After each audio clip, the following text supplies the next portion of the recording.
Oke, selamat malam semuanya ya. Selamat ketemu kembali di mata kuliah kita Sistem Pengendalian Manajemen. Ya, kita lanjutkan ya di minggu ini ya. Sebelumnya sudah saya berikan bahan ya untuk kalian pelajari sendiri di minggu kemarin ya. Ini bahannya kemarin kalau kalian lihat di Google Classroom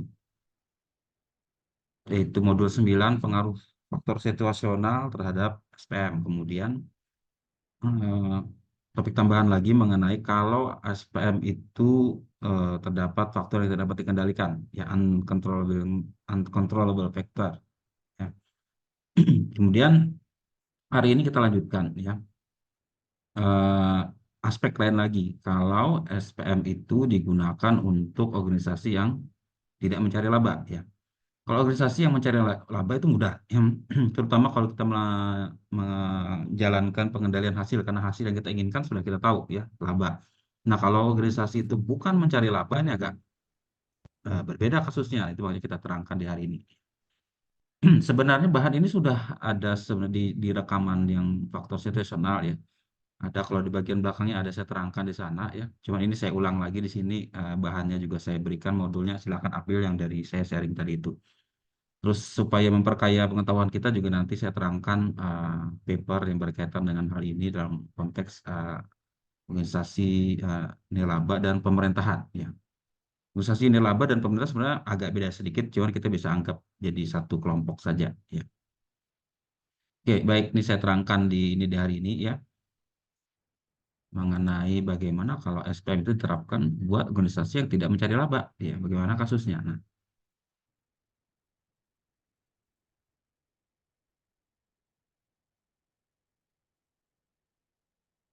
Organisasi nirlaba itu karena sifatnya tidak mencari laba, ya, non for profit, ya, itu karakteristiknya adalah dia tidak ada kejelasan, clarity atas tujuan yang mau dicapai. Kalau organisasi swasta yang mencari laba jelas, ya, mencari laba, ya, mencari keuntungan. Tapi kalau organisasi nirlaba, dia tidak mencari keuntungan di situ. Dia justru sebaliknya memberikan pelayanan pada masyarakat, public services. Ya. Baik itu organisasi pemerintah, baik itu organisasi pendidikan, baik organisasi ilmiah, atau organisasi amal, atau organisasi keagamaan, ya. Mereka tidak mencari keuntungan dari situ, justru memberikan pelayanan kepada masyarakat.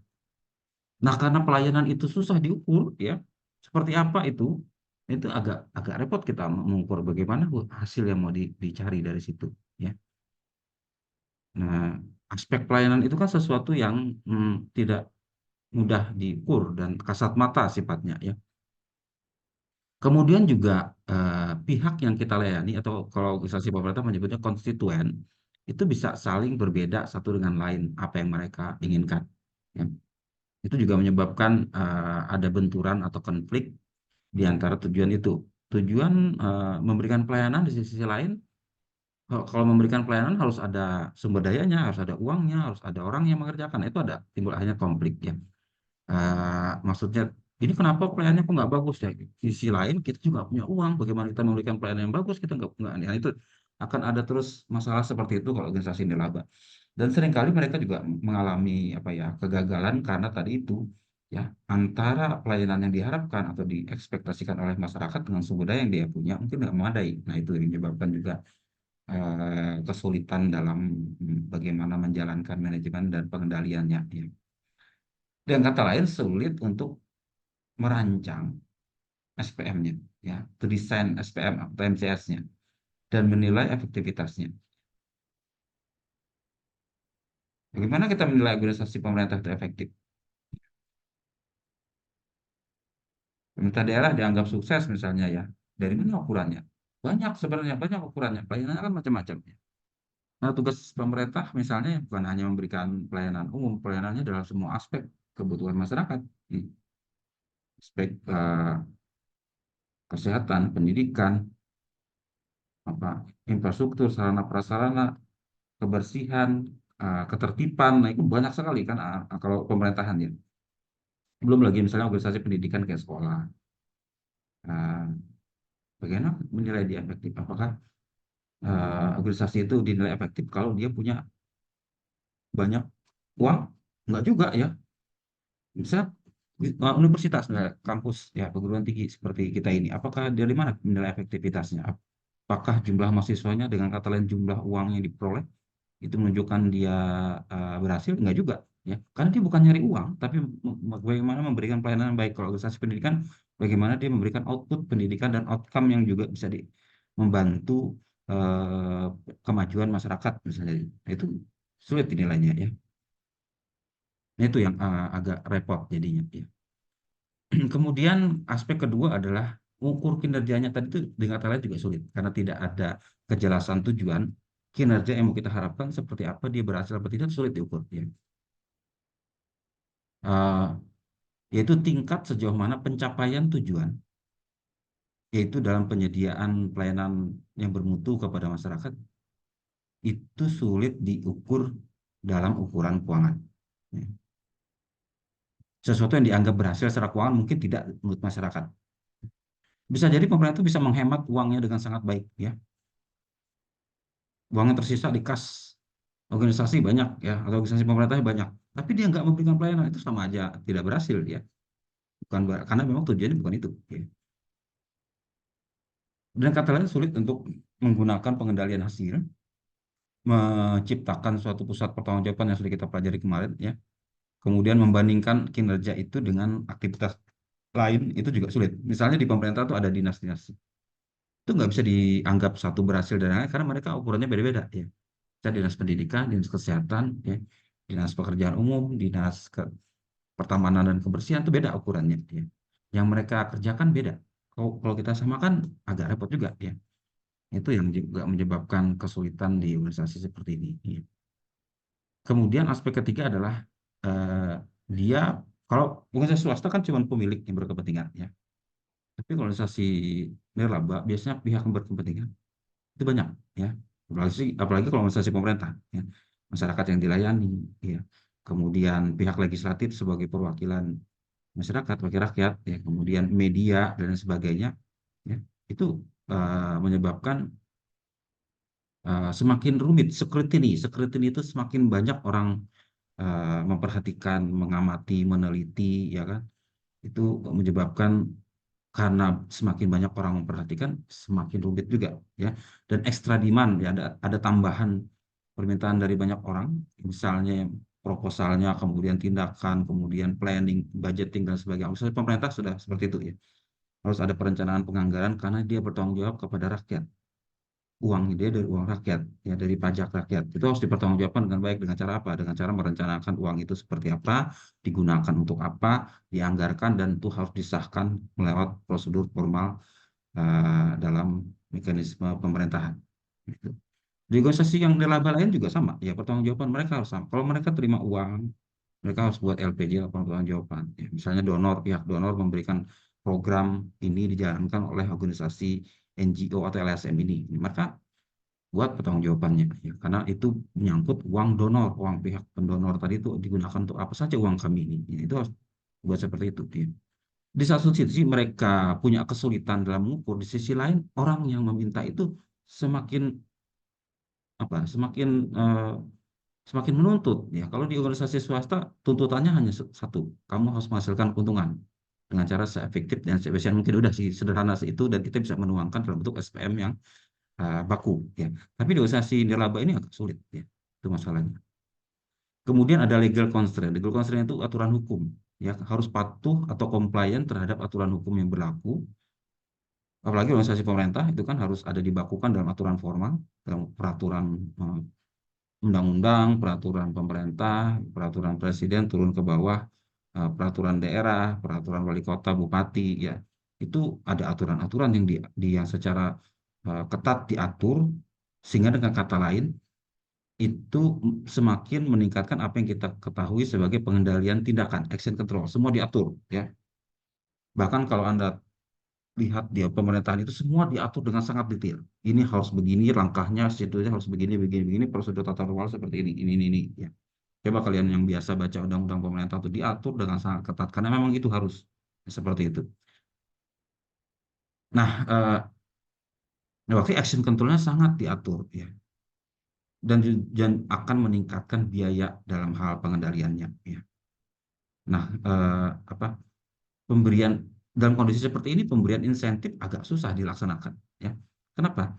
Karena insentif itu biasanya eh, apa di organisasi swasta ya itu kalau kita kemarin pelajari tetapkan hasilnya apa, kalau hasilnya tercapai insentif diberikan. Ya. Nah, kalau di sini hasilnya susah diukur, ya kemudian diatur lagi dengan aturan-aturan macam-macam, ya. Tidak mudah kita memberikan dengan apa dengan fleksibel organisasi swasta. Ada tunjangan sebesar ini. Oh, tunggu dulu, gitu kan organisasi pemerintah gitu. Apa ini katanya? Kita nggak bisa kayak swasta kasih-kasih gitu. Nah, itu yang menyebabkan ini berbeda jadinya. Ya. Kemudian aspek berikutnya lagi karyawan yang bekerja di organisasi itu berbeda. Ya, maksudnya gini. eh, apa kita tidak bisa eh, apa namanya memberikan kompensasi itu seperti organisasi swasta. Ya.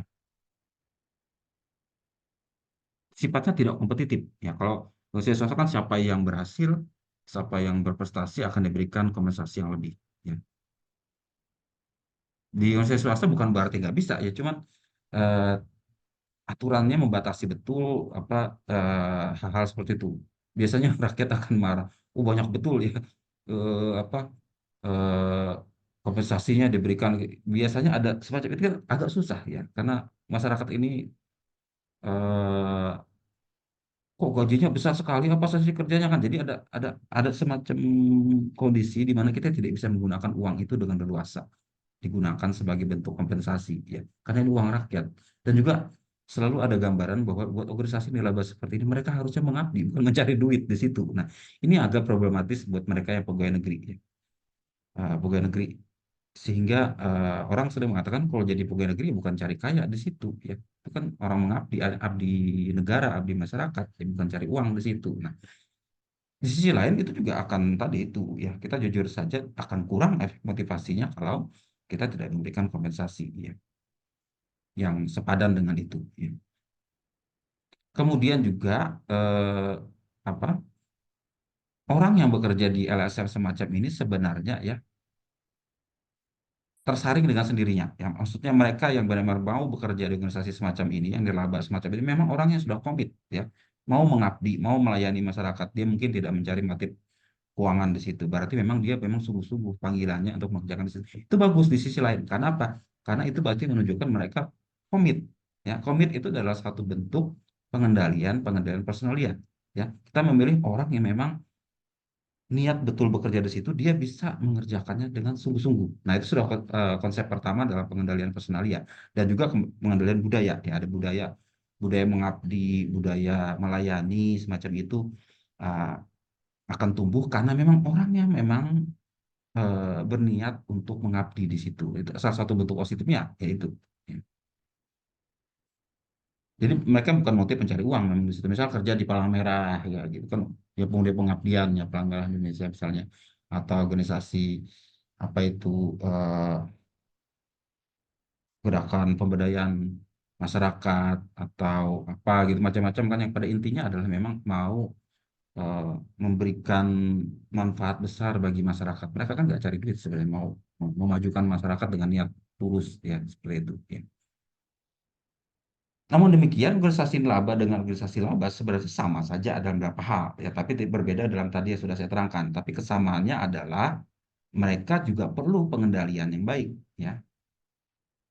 Perlu adanya mengatasi masalah pengendalian dalam masalah kurangnya arahan, kurangnya motivasi, kurangnya kemampuan. Sama, mereka juga perlu semacam itu. Yang namanya organisasi sama pengendaliannya, cuman tadi itu mereka terkendala kondisi yang spesial tadi itu, ya. Kemudian menggunakan cara pengendalian yang sama juga, pengendalian hasil, pengendalian tindakan, pengendalian personalia, pengendalian kontrol, ya pengendalian budaya. Ya. Tadi saya terangkan pengendalian budaya dan pengendalian personalia otomatis ada. Pengendalian tindakan otomatis ada akan diatur. Yang agak sulit itu pengendalian hasil, karena hasilnya sulit diukur tadi itu ya. Tapi sebenarnya perlu juga. Nanti saya terangkan bahwa sebenarnya terobosan-terobosan terakhir mengupayakan agar organisasi pemerintah juga coba dirombak sehingga gayanya akan menyamai organisasi swasta. Ya, itu yang dinamakan reformasi birokrasi, kemudian apa new performance management di dalam organisasi pemerintah itu prinsipnya gitu, membawa prinsip organisasi swasta profit kepada organisasi pemerintah supaya karena konsepnya kesamaannya ini ada sebenarnya gitu ya.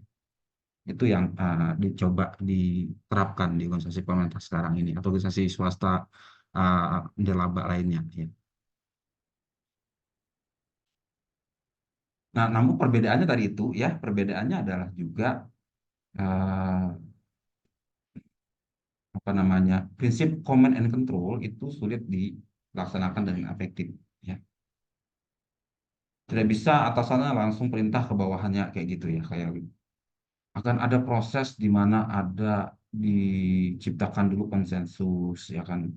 Tidak bisa eh, semaunya saja atasannya, ada proses yang agak-agak apa panjang ya. Dan juga mereka tidak bisa menggunakan insentif keuangan sebagai cara untuk memotivasi tadi itu ya, karena memang apa uangnya juga uang masyarakat dan mencarinya juga susah, jadi tidak bisa dengan semau-maunya kita menggunakan untuk insentif keuangan kepada karyawan. Tapi bukan berarti tidak bisa ya. Banyak kemajuan dalam organisasi nirlaba sekarang membawa prinsip swasta juga karena apa prinsip itu dibawa, terutama tadi itu paling susah adalah pengendalian hasil. Nah, pengendalian itu kalau dibawa ke organisasi pemerintah itu bisa sangat berhasil. Ya.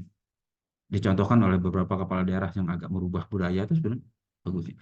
Kalau misalnya orang banyak mengutip di Singapura katanya, di Singapura itu organisasi pemerintahnya bahkan hampir disamakan dengan swasta sama efektifnya. Ya, ya saya nggak tahu banyak persis di Singapura seperti apa, ya. Cuman eh, apa, eh, misalnya dari sumber daya tadi itu mereka berusaha agar mereka yang bekerja di organisasi pemerintah adalah orang yang paling pintar. Caranya apa? Disekolahkan dari muda, kemudian ada ikatan dinasnya dan segala macam, kemudian eh, diberikan apa eh, tunjangan atau gaji tunjangan yang hampir sama dengan swasta sama besarnya ya.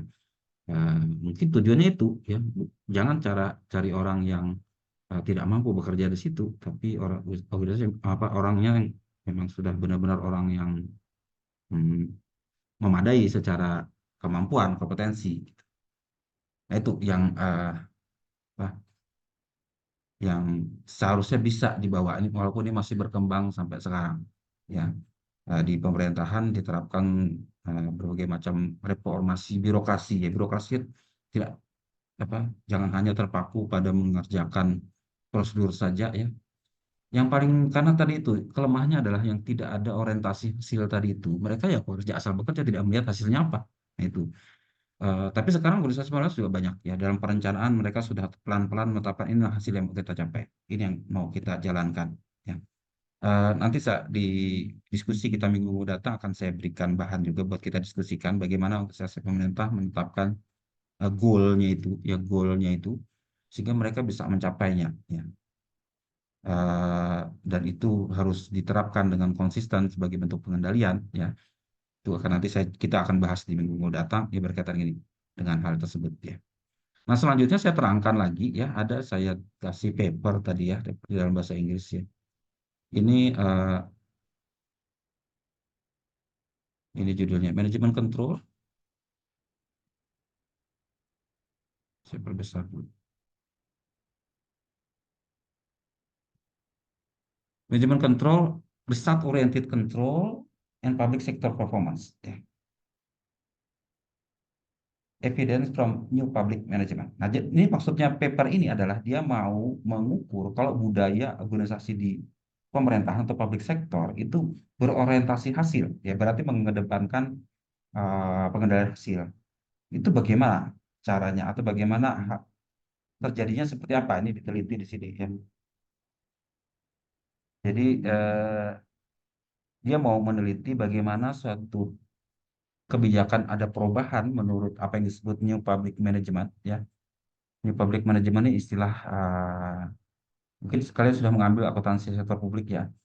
Mungkin Pak Yapis yang biasanya menerangkan ini new public management ini bahwa prinsip manajemen organisasi publik itu hampir tidak ada beda dengan swasta gitu. Nah, kalau itu diterapkan di sana, bagaimana ininya? Ini peneliti dari Belanda, Verbaeten en Spekelen, ini orang Belanda ya.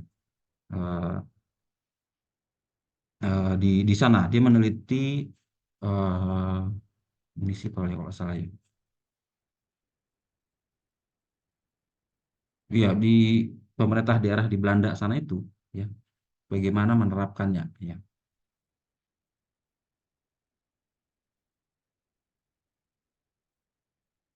Karena penelitian ini orang Belanda ya, kita ini kan dulu bekas jajahan Belanda ya. Sebagian besar birokrasi ini kita warisi dari kolonial Belanda dulu ya. Waktu kita merdeka dulu, kita bukan mulai dari nol, kita sudah terbentuk organisasi pemerintah yang sudah dibentuk oleh pemerintah kolonial Belanda waktu itu ya. Eh, Sama seperti kita mewarisi pemain-pemain sepak bola, kewarisan zaman dulu juga sebenarnya, karena kita punya ikatan ikatan sejarah dengan orang Belanda dari dulu nggak hilang sampai sekarang gitu. Yang menariknya yang meneliti ini juga orang Belanda ya, di internasional banyak orang Belanda yang meneliti tentang hal ini. Ya. Nah, ini saya terangkan di sini ya. Eh, New Public Management itu adalah coba mana penjelasannya ya. Ini saya pernah minta mahasiswa eh, S1 beberapa tahun yang lalu meniru penelitian ini ya, di kota Banjarmasin ada dulu penelitiannya, cuman walaupun nggak terlalu bagus hasilnya mungkin karena keliru sana lain satu sama lain gitu, mungkin bagus juga kalau diterapkan ya. Jadi kalau NPM ini, New Public Management ini ya, itu terutama mereformasi dan merancang ulang organisasi sektor publik sehingga mereka apa menjadi suatu organisasi yang berorientasi pada hasil ya. Nah, coba organisasi pemerintah sekarang kan kadang-kadang kerjanya nggak jelas ya kan. Datang jam 9 pulang jam 4 ya, 9.04 di tengah-tengah kosong, apa yang dikerjakan nggak tahu juga karena tidak tadi itu orientasinya tidak mengerjakan hasil. Hasilnya apa gitu kan. Nah, sekarang mereka dituntut ya dalam apa yang dinamakan sekarang itu eh, KPI, Key Performance Indicator ya. Kalau di organisasi pemerintah sekarang menyebutnya apa itu? Eh, Kinerja, indikator kinerja ya.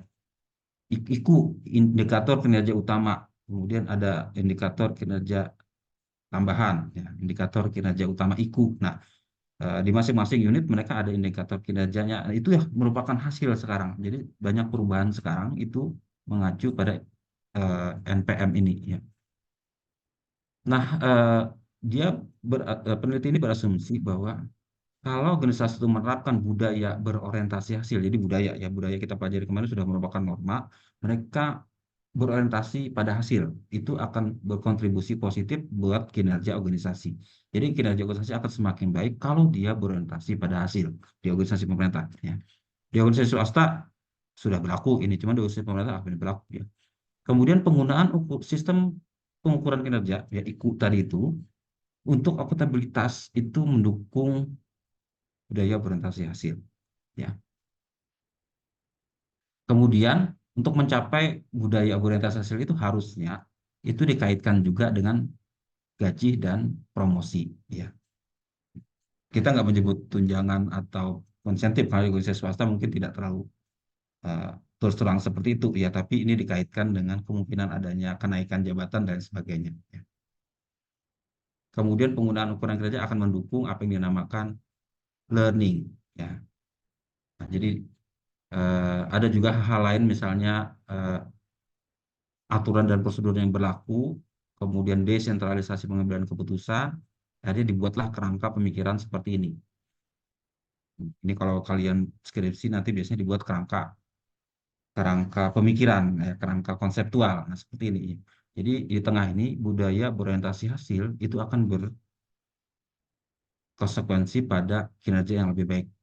Budaya berorientasi hasil itu sendiri hasil dari kalau kita menggunakan ukuran kinerja, ya, dan secara internal melakukan deregulasi. Ya, maksudnya ditata ulang aturan peraturan apa peraturan dan prosedurnya, ya kemudian desentralisasi pengambilan keputusan, kemudian desentralisasi strategik. Ya, desentralisasi itu maksudnya memberdayakan lagi unit-unit di bawahnya untuk mengambil keputusan sendiri. Apakah itu kan berujung pada berorientasi hasil. Nah, itu akan diteliti di sini. Ya. Eh, ya langsung saja apa hasilnya? Ya hasilnya jelas mereka mendukung hasil itu ya.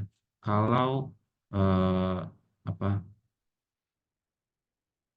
Kalau saya ada gambar, nah ini gambar ini. Kalau dia signifikan hasilnya itu ada garisnya. Kalau yang putus-putusnya tidak signifikan apa? Justru berakibat negatif bukan positif ya. Yang tidak ada garisnya berarti tidak ada signifikansinya.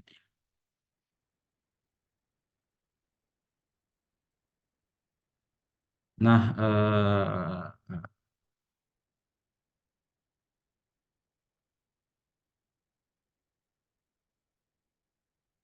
jadi eh, apa?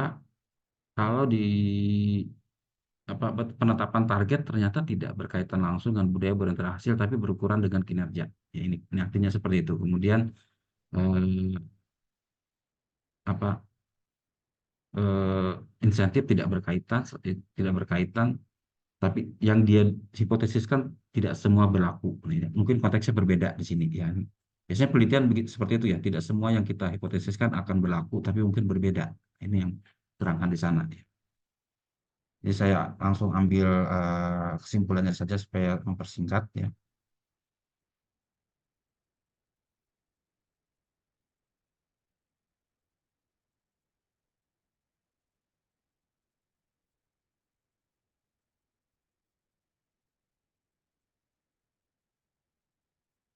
Temuan mereka adalah mereka hanya menemukan sedikit support terhadap manajemen kontrol berdasarkan NPM. Mungkin akan justru berakibat negatif katanya. Nah ini ya eh, apa yang sudah saya terangkan di depan tadi itu kesulitannya susah ya menerapkan eh, apa result control di sini budaya berorientasi hasil itu tidak mudah ya.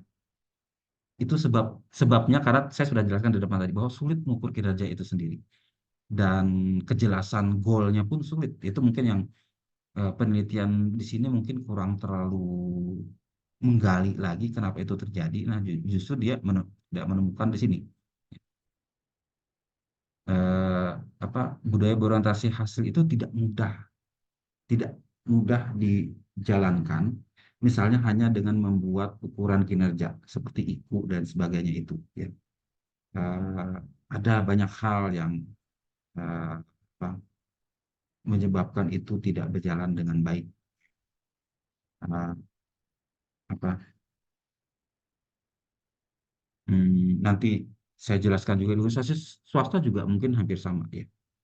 Beberapa minggu yang lalu saya dengan mahasiswa S2 masih meneliti ini juga SPM tapi di organisasi swasta ya.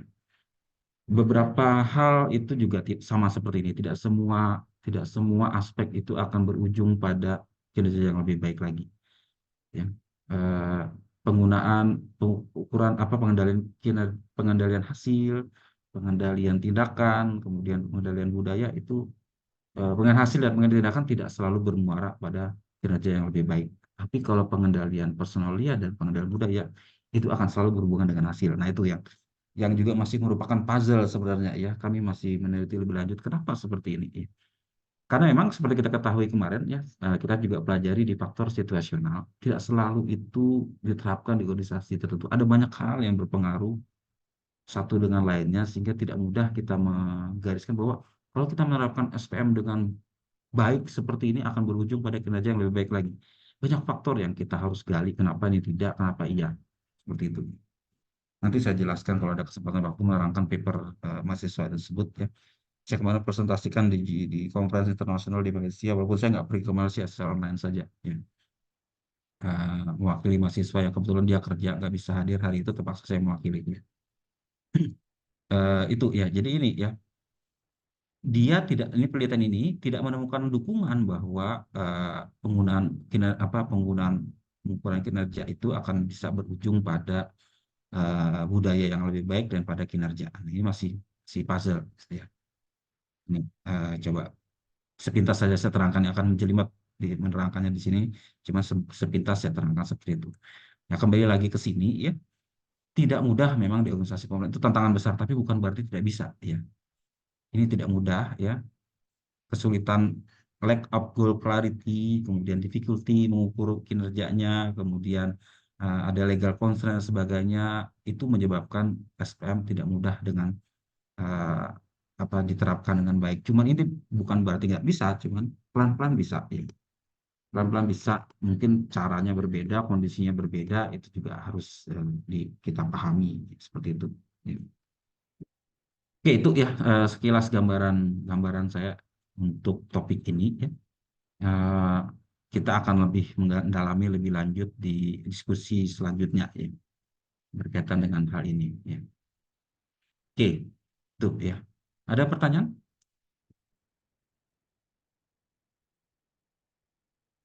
berkaitan dengan bahan yang ini? Ada pertanyaan? Tidak ada, Pak. Kalau kalian kerja nanti jadi pegawai negeri misalnya ya, apa yang sudah kita pelajari kadang-kadang tidak mudah diterapkan ya, karena memang kondisinya di sana beda ya. Tapi apa namanya? Tapi bukan berarti kita tidak bisa memperbaiki, bisa ya pelan-pelan ya. Saya banyak ketemu mereka-mereka yang mahasiswa yang dulu bekas mahasiswa atau rekan-rekan saya dulu yang kerja di pemerintahan, banyak tantangannya ya. Tapi semakin ke sini ya itu semakin banyak berubah, tentu saja akan berubah dengan lebih positif ya. Eh, Bahkan tuntutannya berat buat mereka karena mereka juga harus belajar hal-hal baru yang menerapkan reformasi birokrasi itu di pemerintahan, kemudian mereka harus menjadi pionir terhadap itu. Umumnya lebih bisa dijalankan. Umumnya gini, kalau yang kelihatan berdasarkan pengamatan saya, yang paling pertama berubah itu yang organisasi pemerintah yang mirip sama swasta, misalnya BUMN. Ya. BUMN itu relatif maju lah gitu ya, karena mereka sudah hampir bisa menyamai organisasi swasta. Ya. Walaupun mereka sudah perusahaan swasta, cuma dimiliki pemerintah. Jadi mudah paling paling duluan berubah itu. Ya kalau kalian amati BUMN itu sudah banyak berubah, tidak seperti dulu lagi. Ya. Yang agak ketinggalan itu BMD. BMD ini punya pemerintah daerah itu eh, intervensi politiknya terlalu banyak di situ, jadi susah diurusnya. Ya. Jarang ada yang berhasil dengan baik kalau di BMD. Walaupun nggak mustahil ada yang berhasil. Nah di organisasi pemerintah yang murni pemerintah, ya itu agak tantangannya besar tadi itu ya.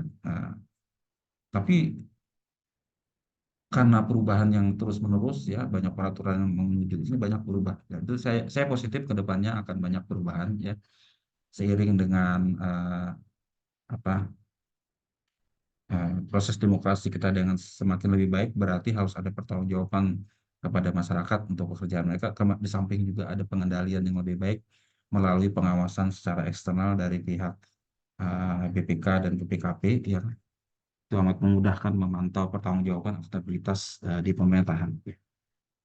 Nanti saya jelaskan lebih lanjut secara detail ya di organisasi pemerintahan seperti apa pengendalian yang dijalankan ya. Eh, apa namanya? Kalau pengendalian di organisasi pemerintah itu kan eh, apa? Mereka lebih apa ya? Lebih formal sifatnya ya karena menyangkut pertanggungjawaban kepada rakyat ya. Jadi anggaran itu kan di anu betul ya.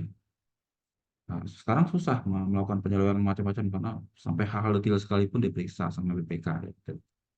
Pertanggung jawabannya seperti apa, ini uangnya kemana, bagaimana, ribet. Kalau saya sering mendengar keluhan dari mereka-mereka yang urusin pemerintah, "Oh, susah sekali Pak di audit sekarang, kami nggak bisa sembarangan lagi." Gitu.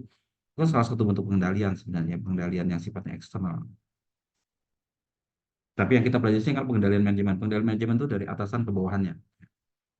Itu ya, kalau tadi pengendalian atau pengawasan dari pihak luar, external control, ini kan internal control melalui manajemen. Nah, ini yang bagaimana atasan membawahi bawahannya dalam mengendalikan mencapai tujuan tertentu. Ya. Itu ya. Nah, bahan secara teori sebenarnya tidak ada lagi setelah minggu ini ya. Jadi mulai minggu depan kita akan banyak diskusi. Ya, nanti akan saya sharing bahan diskusi. Ya nanti kita akan diskusi secara lebih aktif ya. Eh, Nanti bahan saya sharing, ada kasus, kemudian kita bahas sama-sama di situ ya. Setelah selesai membahas, Anda revisi lagi baru dikirim lagi ke saya ya. Setelah kita melakukan pembahasan yang betul seperti ini ya kan, harus buat ininya ya. Jadi dari kasus yang dari topik yang sudah kita pelajari di minggu kemarin, termasuk juga topik sebelum tes kemarin, kita jadikan acuannya, kemudian kita coba bahas eh, di pertemuan mendatang ya. Nanti saya sharing ininya ya. Tolong dikerjakan dan kita gunakan diskusi itu dengan lebih baik supaya lebih mempelajari kasus ya kan. Apa yang sudah saya ajarkan di konsep ini tidak banyak membumi kalau kita tidak belajar kasus nyatanya seperti apa ya. Karena kalian ini jurusan akuntansi, saya akan lebih membawa ke aspek berkaitan dengan angka ya, perhitungan dan sebagainya karena itu memang kerjaan akuntan ya. Agak beda dengan SPM yang saya ajarkan di manajemen. Di magister manajemen saya ngajar SPM juga, cuma di sana lebih pada aspek konsep, pada aspek mereka sebagai atasan ya. Kalau di sini saya mengajarkan SPM dalam konteks Anda sebagai akuntan. Akuntan itu sering diberdayakan sebagai controller. Ya, mata kuliah ini disebut controllership nama dulunya karena itu biasanya akuntan yang menjabarkan pengendalian itu, terutama kalau pengendalian hasil itu akuntan yang terlibat. Bagaimana mengukur hasil, bagaimana melihat karyanya dan sebagainya itu kerjaan akuntan dulunya. Walaupun sekarang semua juga terlibat ya. Itu jadi akan ada beberapa hitungan beda dengan pembahasan diskusi di MM misalnya yang lebih pada hal yang tataran lebih strategik, kita lebih pada operasionalnya di sini. Nanti saya coba sharing, tolong nanti dikerjakan dan uh, kalau saya bentuk kelompok agak susah ya kalian ini ada yang magang dan sebagainya bertemunya juga susah. Ini kerjaannya individu saja lah ya. Yang penting dikerjakan nanti pada saat temu muka seperti ini aktif membahas apa, kasus yang dikerjakan ya tolong didiskusikan dengan baik di pertemuan yang mendatang. Ya itu dulu. Ada pertanyaan sebelum saya akhiri?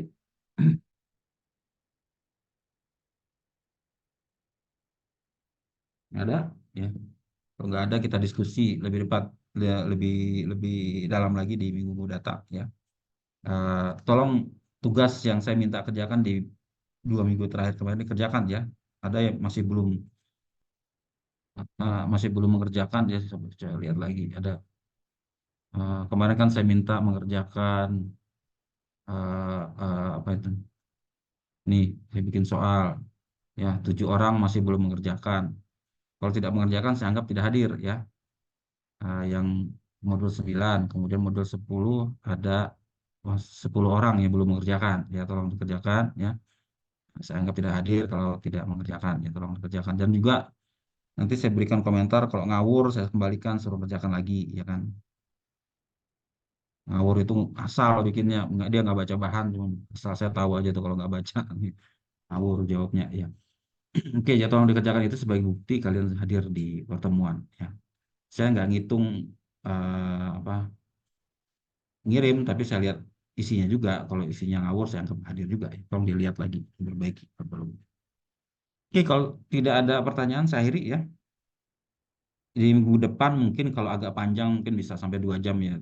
Lihat-lihat waktu nanti. Nah, ini uh, saya pur dulu aja sebentar nggak sampai sejam, tapi di pertemuan mendatang akan kita konversasikan di diskusi yang lebih panjang nanti. Oke. Kalau tidak ada, saya akhiri ya. Selamat malam semuanya ya. Sampai ketemu minggu depan. Terima kasih, Pak. Malam, Ya. Pak. Kasih, Terima Pak. Selamat kasih. malam, Terima Pak. kasih. Terima kasih. Yes.